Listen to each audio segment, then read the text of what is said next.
Next question Hanish అన్నయ్యకి.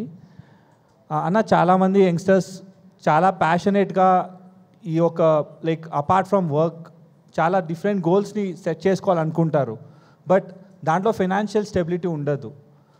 So అప్పుడు they will be in confusion. నేను ప్యాషన్ని చేస్తూనే ఎలా ఈ సొసైటీలో సర్వైవ్ అవ్వచ్చు అనే క్వశ్చన్ చాలామంది యంగ్స్టర్స్కి ఉంది. And so many working professionals కూడా ఎంతో ప్యాషన్ ఉంటుంది, but because of financial fear they are not able to pursue their passions. So how do youngster go about this? So first of all when you're talking about youth సంబంధించి మనం మాట్లాడినప్పుడు the first more important thing is why he want to do it. ఎందుకు చేయాలనుకుంటున్నాను నేను, అది చేయాలి ఇది చేయాలి అనుకుంటున్నాను, ఎందుకు చేయాలనుకుంటున్నాను, the main reason that he should know. So ఆ ఎందుకు చేయాలనేది మనకు clear, if he is very clear, then what is his values. There is a value system basically. నా వాల్యూస్ ఏంటి, నేను ఎలాంటి వాల్యూస్ కలిగి ఉన్నాను, నేను ఎలాంటి వాల్యూస్తో నా డిజైర్స్, నాకున్న డిజైర్స్ నా వాల్యూస్ సేమ్ ప్లాట్ఫామ్ మీద ఉన్నాయా లేదా. కొంతమందికి డిజైర్స్ చాలా ఉంటాయి, వాళ్ళ వాల్యూ సిస్టమ్ వేరేగా ఉంటుంది, వాళ్ళ స్ట్రెంగ్స్ వేరేగా ఉంటాయి, వాళ్ళ స్ట్రెంగ్త్కి తగ్గట్టు వాళ్ళ డిజైర్స్ ఉండవు. నా స్ట్రెంగ్త్ వేరు, నా డిజైర్ వేరు. నా డిజైర్ ఎక్కడి నుంచి ఫామ్ అయింది అంటే, ప్రపంచాన్ని చూస్తే వాళ్ళు ఎలా చేశారు, వీళ్ళు ఎలా చేశారు, నేను ఎలా చేయాలి అని ఒక డిజైర్ ఫామ్ చేసుకుంటున్నారు. But what is his core strength, నేనేంటి, what are my strengths. Everyone is born with their unique abilities and strengths. అవి తెలుసుకోకుండా మనం ఏదైనా పర్స్యూ చేసినప్పుడు అది చెయ్యాలా వద్దా ఆ క్లారిటీ డెఫినెట్గా ఉండదు.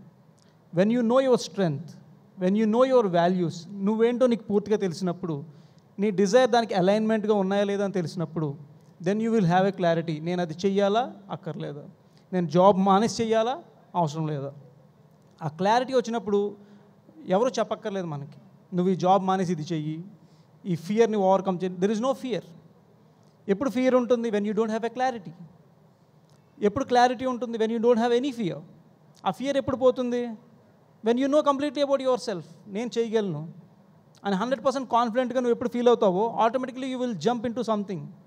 మీరు చాలా బిజినెస్ సక్సెస్ అయిన పీపుల్ని కానీ వీళ్ళందరినీ చూస్తే, వాళ్ళు సార్ మీరు ఈ ఐడియా సక్సెస్ అవుతుందని మీరు ఎలా అనుకున్నారని ఇంటర్వ్యూస్లో క్వశ్చన్ అడిగితే వాళ్ళు ఒకటి చెప్తారు, అది సక్సెస్ అవుతుందని నాకు అనిపించింది.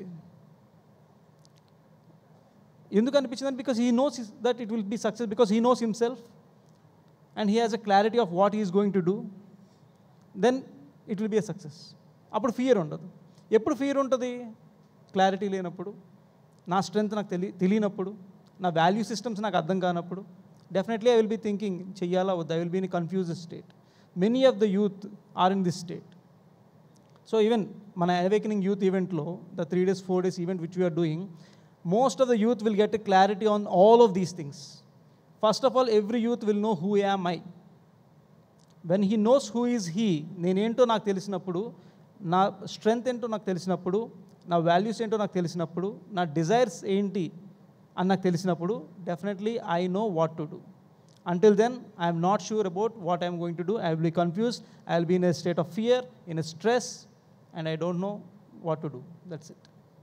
Thank you, Anna. చాలా అద్భుతంగా చెప్పారు.